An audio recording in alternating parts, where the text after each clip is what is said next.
Vamos ficar de pé, abrir nossas Bíblias no livro de Daniel, capítulo 12.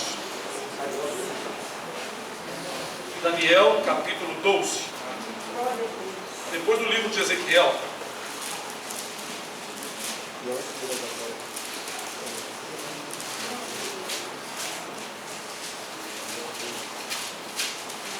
Todos acharam, irmãos? Amém. Versículo 2. Todos acharam? Amém. Diz assim: glória a Deus. E muitos dos que dormem no pó da terra ressuscitarão, uns para a vida eterna, e outros para vergonha e desprezo eterno. Amém? Amém. Poder sentar, irmãos. Este livro é um livro do Velho Testamento, ou Antigo Testamento. Para mim não é velho, para mim é só antigo, porque ele sempre está novo. Porque o evangelho que Jesus pregou foi de Gênesis a Malaquias. Não tinha Mateus, Marcos, Lucas, João, Atos dos Apóstolos. Tem tanta gente que diz: Jesus mandou pregar o evangelho, eu só prego o Novo Testamento. Como as pessoas falam ignorantemente. Não sabe que depois de muitos anos que foram escritos esses livros. E os apóstolos pregaram todo o evangelho contido no Antigo Testamento. A esperança e a base da pregação estava toda no Velho ou Antigo Testamento. Esse aqui é o evangelho. Daniel capítulo 12, versículo 2. E muitos dos que dormem no pó da terra ressuscitarão, uns, olha que coisa, maravilhosa, uns, veja bem que tem uma separação, para a vida eterna. A palavra eterno é algo que não tem fim, algo que não tem fim, uma vida sem fim. Diferente desta vida, sem suor, sem ventilador, sem calor, sem frio, é completamente diferente. Você não vai sentir a dor na planta do pé, como às vezes nós sentimos quando estamos em pé, aquele calor, aquele formigamento, na batata das nossas pernas, nada disso, incômodo nenhum. Seu corpo será tão leve que parece que você não tem corpo. Vida eterna é algo glorioso. E o evangelho é isso. Vida eterna, pregação da vida eterna, as boas novas. Evangelho no grego quer dizer boas novas. Boas novas, evangelho. Boas novas, é isso. Boas novas, boa notícia. Novas notícias. Quais são? Que Jesus quer salvar-nos da condenação eterna do inferno, do desprezo eterno, do sofrimento eterno. Uns para a vida eterna, outros para vergonha e desprezo eterno, sem fim. As pessoas comuns que não têm as revelações em sua mente e em seus corações não podem entender como um ser que todo diz que ele é amor pode permitir que determinados números de pessoas vão para esse lugar terrível. Na verdade, Deus trabalhou para que as pessoas não fossem para lá, e Ele está trabalhando para salvar os que são dele. A questão é que as pessoas viram as costas para as coisas de Deus. Até os evangélicos têm virado as costas, têm quebrado a aliança eterna, o pacto eterno de salvação. Porque, irmãos, tudo na vida que você vai fazer tem uma condição. Tem ou não tem? A mulher pega uma faca, vai lá e afia, manda o marido afiar. Em casa só que afia. Cuidado, está cortando muito, hein? Então, tem regras. Cuidado com o dedão na frente. Cuidado com como você segura. Preste atenção. Melhore o manuseio do instrumento para que não venha se cortar facilmente. Eu trabalhei muitos anos com ferramentas cortantes. Minhas ferramentas raspavam o cabelo assim. Eu às vezes não queria emprestar para as pessoas, dizia, olha o perigo que é, ó. Eu raspava assim um pouquinho da minha mão para mostrar para a pessoa, olha o perigo, cuidado. Daqui a pouco o indivíduo vem com a mão cortada, porque nós fizemos um acordo, mas não houve regra, ou seja, não foi cumprida a regra, então ele se feriu. Eu às vezes aplainava com a minha plaina com a mão aqui na frente segurando assim, porque essa plaina manual, ela tem um cabo atrás e tem umzinho aqui, Algumas vezes bati com isso aqui na madeira, quando escapava a plana de cima da peça. Então, aquelas dores me fez entrar na regra. Passei a planar assim. Então, eu segurava só aqui. Depois escapulia, já não batia mais. Já não me machucava. Os formões muito afiados, não trabalhava fazendo nenhum serviço assim, igual muitos inexperientes, fica futucando a madeira com a mão na frente. Aí quando escapola, já sai. E se for a minha ferramenta, você já sabe, vai pegar no osso, vai arrancar até o osso, talvez arranque até o dedo fora. Então, sempre assim, segurando aqui, com a mão atrás, sempre a mão atrás. Então tem regra, tudo tem a sua regra. Então, o povo, estão todos, quase a maioria, quebrando, desfazendo a aliança eterna. A vida eterna tem condições estabelecidas pelo Pai. Andai em espírito, ó a condição, e não cumprirei as concupiscências da carne, as quais são, aí vem falando, inveja, prostituição, um monte de coisa, para nós estarmos livres das obras da carne, e para mantermos firme em nós a obra do Espírito, precisamos colocar em prática a regra estabelecida. Há pessoas que pensam que receberá a vida eterna e a ressurreição andando de qualquer maneira sem doutrina, sem compreensão, sem determinação de servir ao Senhor corretamente. Hoje nós temos igreja para o gosto do pecado, para o gosto da carnalidade, e as pessoas deixam uma igreja onde a verdade é pregada para escolher um sorvete do seu sabor.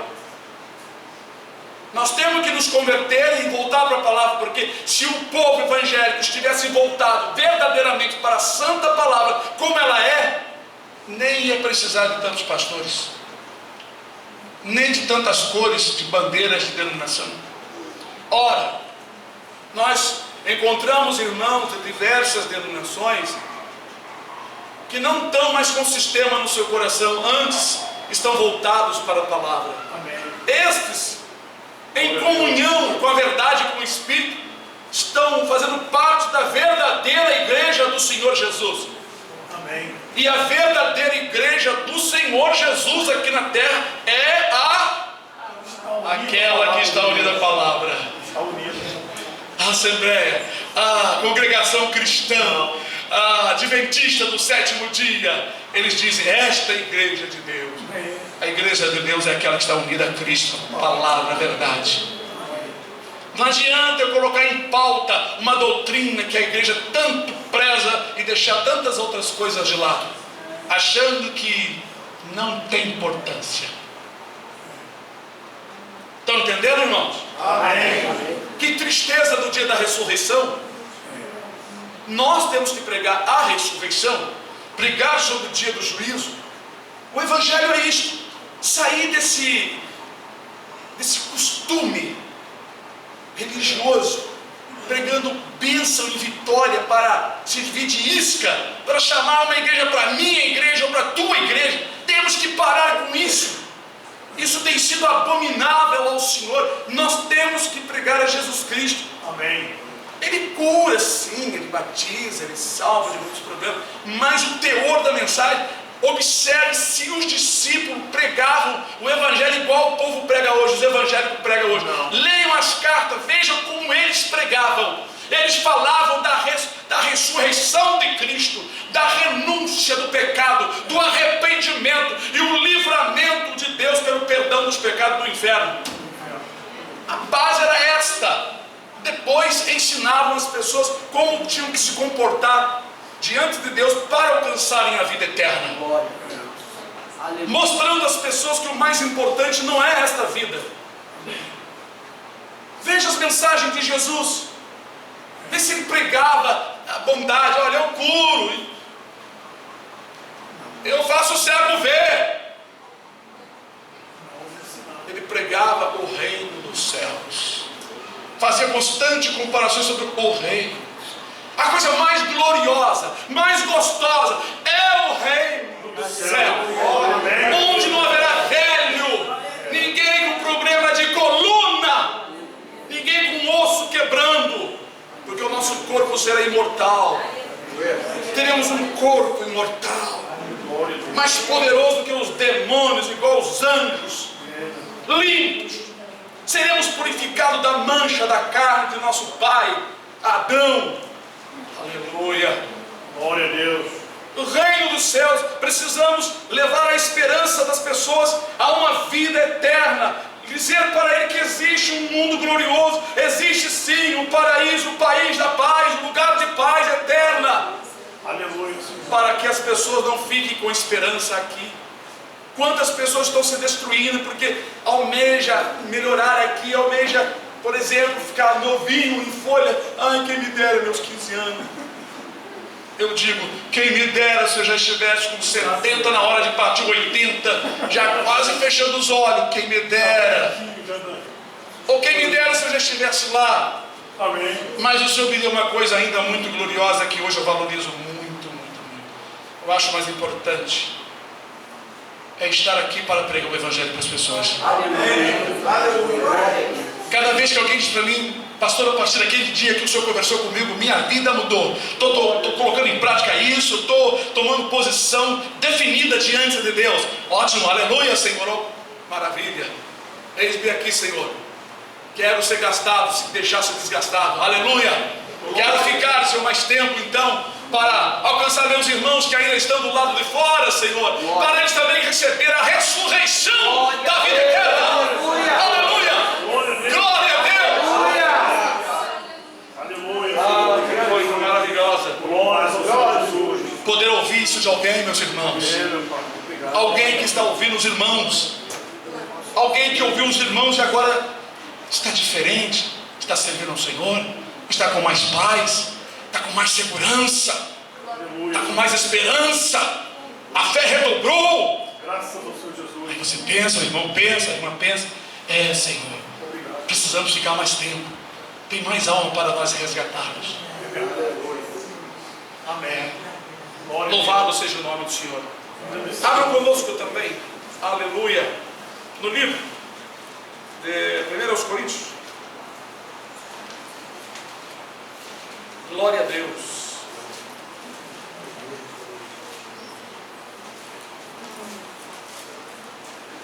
Todos acharam? 1 Coríntios, capítulo 15.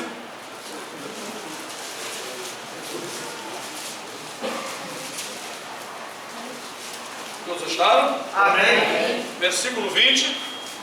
Diz assim a palavra do Senhor: mas agora Cristo ressuscitou dos mortos e foi feito as primícias dos que dormem.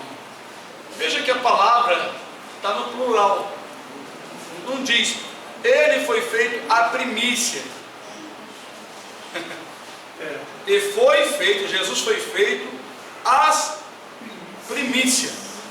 Não está dizendo que ele fez as primícias, ele quer dizer, dele veio as primícias. Olha, eu já falei sobre isso em outro sentido, vocês vão meditando aí. E foi feito as primícias dos que dormem. Através da sua morte, foi feita uma primícia para cada um, porque nós somos agora o quê? Lembrado. Glória a Deus. Todos nós somos primogênitos. Mas primogênito é um só? Não, são muitos primogênitos. Não, primogênito é um só. É Jesus. Então, mas ele está em nós. É isso que eu quero. Vocês saberem desabrochar, saberem falar isso para as pessoas. Se nós temos Jesus, todos nós somos um. No plural, somos uma igreja dos primogênitos. Mas todos somos primogênitos porque Cristo está em nós. Por isso que lá o Egito foi marcado com sangue, com o Espírito Santo, para que o primogênito não fosse morto. Então você tem que estar selado, tem que estar marcado com o Espírito Santo, para que o teu primogênito não seja morto. Amém. O apóstolo Paulo disse: eu sinto dores de parto, até que o primogênito, Cristo, seja formado em vocês. Ele falou isso aos Gálatas. Tem que estudar essas coisas, são maravilhas, são mistérios da Bíblia. Precisamos pensar, meditar. Precisamos calcular no Espírito para Deus aprimorar o conhecimento. São coisas que não podemos deixar passar em branco. Aleluia. Então, com a sua morte foi feito as primícias dos que dormem. Aleluia. Porque assim como a morte veio por um homem, também a ressurreição dos mortos veio por um homem. Oh, glória a Deus. Aleluia. Em Adão, todo mundo morreu. Todo mundo foram eliminados da glória de Deus. A morte passou de um para outro, porque o salário do pecado é a morte. E todos pecaram e destituídos estão demitidos. Então, nós trouxemos conosco a imagem de Adão, a semelhança da sua morte, da desobediência. Ficamos fragilizados. Uma brecha, um rombo se abriu. Os demônios entram em nossas vidas para perturbar. Precisávamos então que um outro homem fosse gerado na terra. Oh, glória a Deus. E começasse uma nova geração. E esse outro homem teve Abel, teve os Abéis da vida, os Noé, o Enoque, Os escolhidos. Metusalém. São tudo descendência do novo homem. Aleluia. Amém. Assim como nós trouxemos a imagem do terreno, também traremos a imagem do celestial. Celestial. Continuemos a leitura. Aleluia. Aleluia, Senhor. Glória a Deus. Porque assim como a morte veio por um homem, também a ressurreição dos mortos veio por um homem. Porque assim como todos morrem em Adão, assim também todos serão vivificados em Cristo. Amém. Essa vivificação já começa aqui na terra. Aquele que está em Jesus é como se tivesse ressuscitado dos mortos, nascido de novo. O mesmo que escreveu essa carta, em outras passagens, ele diz que nós somos vivificados em Cristo. Porque nós passamos da morte para a vida. Está lá na Epístola de João, capítulo 3, 1 João. Nós passamos da morte para a vida. Por quê? Amamos os irmãos. Amamos os irmãos. Só para quem ama. Não adianta falar isso se você tem um quê contra o seu irmão. Olha Satanás como trabalha, aleluia. Satanás tira o amor do teu coração com o seu irmão. Tu começa a ver um monte de defeito e começa a enjoar do irmão, não quer ficar perto do seu irmão. Só uma vez na vida e olhe lá. Tem fastio de ficar perto do seu irmão, não suporta ficar perto do irmão. Cuidado, cuidado. Morto não entra no céu, defunto não entra no céu. Mágoa não pode permanecer no coração. Temos que perdoar. Amém. Temos que amar. Temos que sentir o carinho uns pelos outros e esquecer dos defeitos. Não ficar olhando para um monte de defeito. É verdade. Quem não ama o seu irmão, disse o apóstolo, Amor. permanece Da morte. na morte. Tem que amar. Viu, Walderley? Passamos a te amar e o irmão passou a amar mais também. Depois que passou a conhecer mais a palavra. Amém. Você tem sentido maior amor no seu coração depois que começou a estudar mais a palavra, Walderley? É? Amém. Glória a Deus. Muito bem, né? E você, Janaína? Maria Michelana. Maria Michelana chegou aqui bem assim, diferente, né? Mas hoje mudou muito. Graças a Deus. Tem sentido mais amor do que antes ou você sente o mesmo amor? Mais amor. Viu? Mais amor. Amém. Isso é a transformação, porque vocês saíram da morte. Irmão que não ama o seu irmão, fica com um quê no coração? Está na morte, meu irmão. Coisas da morte, concupiscência da carne. Verdade. Cólera, ira, maledicência. Não se engane não, irmão. Não deixa permanecer no teu coração nenhum tipo de coisa que impeça a tua comunhão. Perdoe. Imagine uma pessoa que faz uma fofoca deste tamanho de você durante o dia e durante a semana, e à noite você consegue, com a graça de Deus, chegar perto, olhar sem que nada estivesse acontecendo e ainda dizer: a paz do Jesus, meu irmão, minha irmã. Amém. Glória a Deus. Sem olhar com aquela cara feia de renúncia, de condenação. Eita, som! Isso é muito ruim, né? Isso é muito ruim. Olha, até mesmo quando a pessoa transgride, ele se sente mal. Puxa, que coisa ruim de ficar assim, né? Contra o irmão. Mas Satanás, ele é terrível. Ele faz você ficar zangado através de uma coisa errada de um irmão. Justamente para ver se rouba a vida de você, para ver se você volta para a morte. E tem muito crente morto. Lembra daquele pastor do Apocalipse? Eu sempre falo sobre ele. Em nome de Deus. Eu tenho uma coisa, conheço tuas obras. Tu tens nome que vive, mas eis que tu estás morto. Ô meu filho, alguma coisa estava errada. Não é? Bendito. E era um pastor, hein? Uma carta dirigida a ele. Um pastor morto. Imagina quantos pastores estão mortos hoje em dia, com essa proliferação de igreja oba-oba, de igreja mundana, de acordo com o mundo. E dizem que estão na mesma unção, que o poder é o mesmo, que nada, o poder é o mesmo, o Espírito é o mesmo. Aí eles pulam, falam um monte de coisa lá para mostrar que estão no mesmo Espírito. Mas a palavra eles não entram dentro de jeito nenhum conforme ela é. Tem um indivíduo aqui que interpretou achando que Deus é homem e mulher. Aí ele é um pastor de uma igreja, ele se pinta berrantemente como mulher, vestido de mulher, não é uma afeminada. E diz que Deus não é homem e nem mulher, é os dois. Se Jesus disse que aqueles que forem à vida de alcançar a vida eterna não se casarão, nem serão dados em casamento, mas serão como os anjos de Deus. Anjo não é homem, não é nada, não tem sentimento nenhum natural daqui da terra, nem Deus. Deus é Espírito. Esse sentimento carnal perverso é coisa da carne, sentimentos carnais, esses não vão ressuscitar para a vida eterna.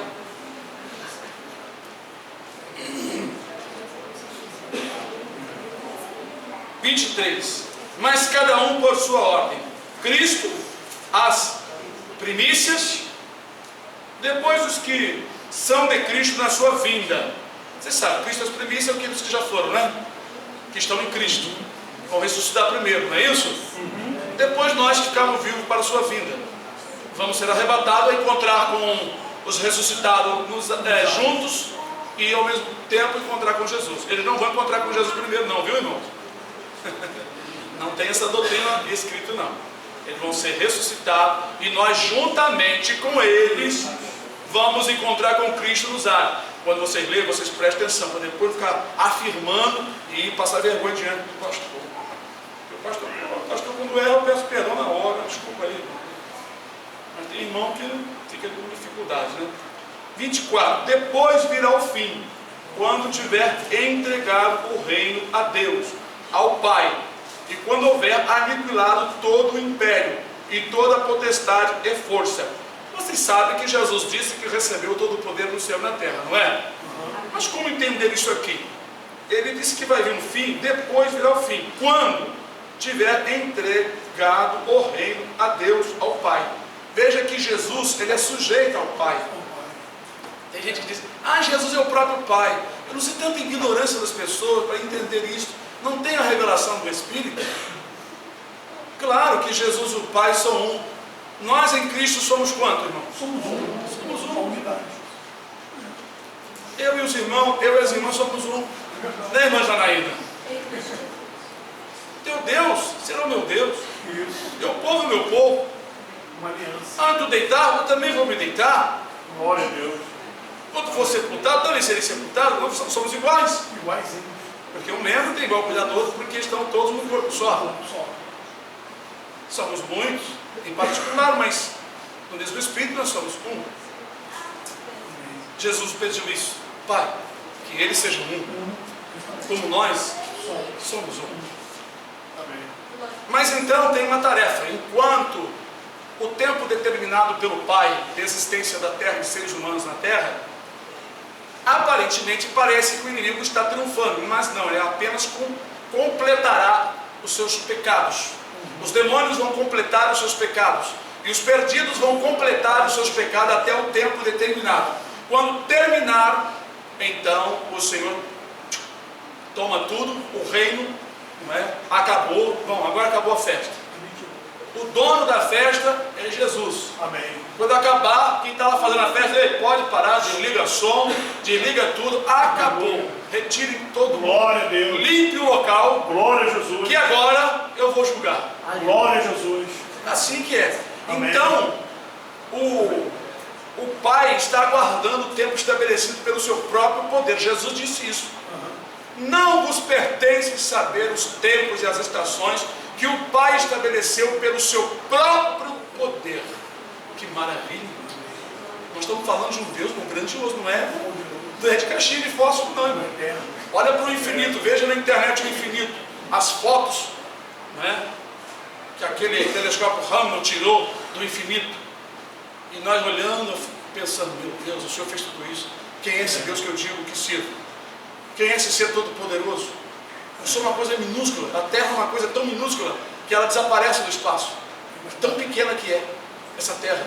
No entanto, nós em cima dela, nós achamos que ela é imensa, que ela é grande. Mas se vocês dessem uma voltinha no espaço infinito, vocês iam dizer, meu Deus, tem misericórdia. Aquelas pedras voando do tamanho de um planeta enorme, várias, com uma velocidade que aqui na Terra não se pode fazer. Outras galáxias gigantescas. É assombroso.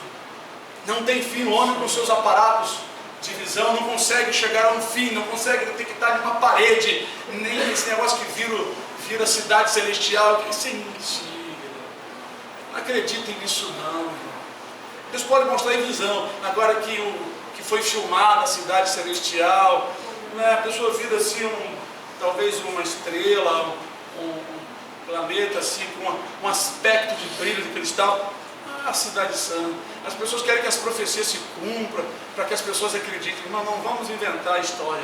Jesus disse pelo apóstolo Paulo, aquilo que o olho não viu e não subiu o coração dos homens, é o que Deus reservou para os fiéis.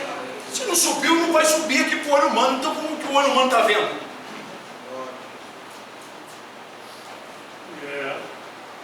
Nós podemos ver no Espírito, arrebatado no Espírito. E assim mesmo não dá para explicar, porque as explicações ficam assim naquela sua imaginação.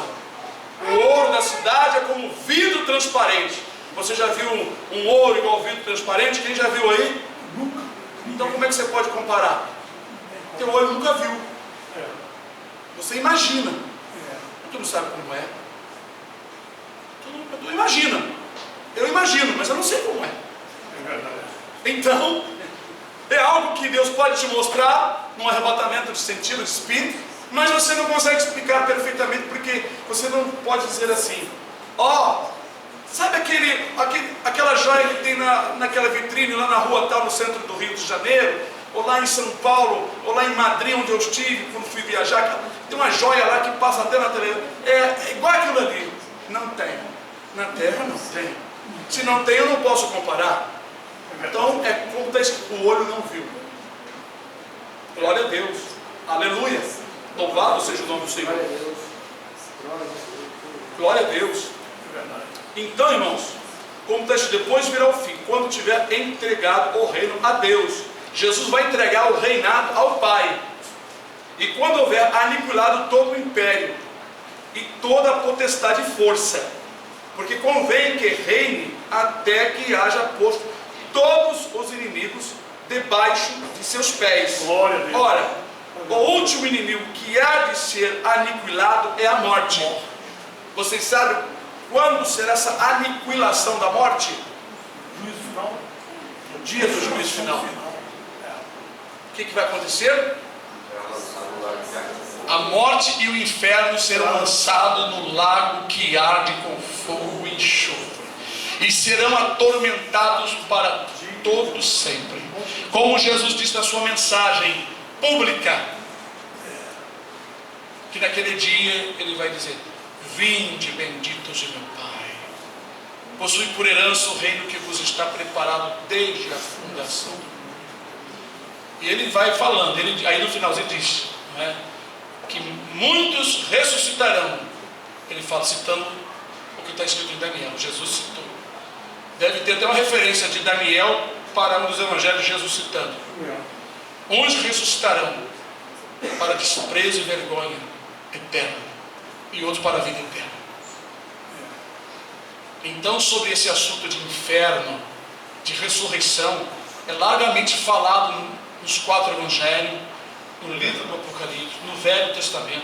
Nós temos que pregar isso é a base. Por que pregamos o evangelho? Para a pessoa ser salva da condenação do inferno de uma maneira correta, bíblica, dentro das Escrituras. Glória a Jesus. Uma fé vazia, somente em crença em Jesus, eu acredito, não leva ninguém a nada. A fé sem obra é morta. A fé verdadeira ela é acompanhada de atitude, de mudança, de amor, de transformação, que é a marca de que alguém recebeu, aleluia, aleluia, a nova vida no seu interior, acompanhada de transformações. Não se engane com a multidão de crentes e evangélicos que dizem que estão no caminho. Não se engane, são poucos os que Deus há de levar no arrebatamento da igreja. É verdade. Porém, ele vai dar essa segunda chance, muito do terrível, chamada grande tribulação, em que haverá ausência total do Espírito Santo, ausência de pregações, ausência de homens de Deus, porque serão caçados, serão mortos, estupidamente vão forçar as mulheres, vão matar as crianças, vão fazer coisas terríveis que o mundo nunca assistiu, sem piedade, porque a Escritura diz que eles não usarão de misericórdia com o que mama, nem com o velho, nem com a donzela, nem com ninguém, aleluia, porque o Espírito de misericórdia será retirado da terra. A terra vai passar por uma situação como nunca houve, disse Jesus, nem depois haverá, de maneira tal que os homens se espalharão de terror pela expectação das coisas que sobrevirão ao mundo, porque as virtudes dos céus serão abaladas. Então haverá sinal do sol, na lua, nas estrelas, na terra, aleluia, entre as nações. Glória a Jesus. As ondas do mar pelo seu bramido, aleluia. Glória. Muitos estarão aterrorizados. Glória a Jesus. Muitos clamarão, chorarão, suplicarão, mas é tarde demais, porque Jesus já veio e levou a igreja. E tem um monte de falsos profetas, filhos de Satanás, convictos do que estão falando, enganados por demônios que foram preparados para o engano dos últimos dias, dizendo que não vai haver arrebatamento, falso arrebatamento. Mensagem de Satanás para despreparar aqueles que começam a assistir esses vídeos e começam a descrever a palavra. Verdadeiramente vai haver o arrebatamento assim que a besta, o anticristo, na verdade se manifestar. Quando ele se manifestar, claro, a grande tribulação já começou. Nós sabemos disso. A Escritura é muito clara. Quando o anticristo der paz na terra, com a igreja aqui ainda, quando ele solucionar os problemas das nações, dando paz à terra, com a igreja aqui ainda, está escrito na palavra do Senhor em 1 Tessalonicenses, quando disserem a paz e segurança, então virá a repentina destruição, porque no ato do arrebatamento, quando a última trombeta, a trombeta de Jesus, não é dos 7 anjos do Apocalipse que estão sendo pregada aí confundidamente das pessoas que não estudam as Escrituras, não é aquela 7ª trombeta tocada pelos 7 anjos, não é, é a trombeta de Jesus. Ele com voz de arcanjo vai tocar uma trombeta, não é a 7ª não. Glória ao Senhor Jesus. Então, quando houver o arrebatamento, no abrir e piscar de olhos, também vai haver grandes terremotos, coisas estranhas na terra, carro batendo no outro, coisas estranhas vão acontecer no ato do arrebatamento, uma coisa horrível que vai colocar um distúrbio terrível na humanidade. Aí a coisa vai ficar estranha. Assim será, assim está escrito, e Ele vela pela sua palavra para fazê-la cumprir. Amém. Amém? Amém. Glória a Deus. Glória ao Senhor. Louvado e agradecido seja o nome do Senhor.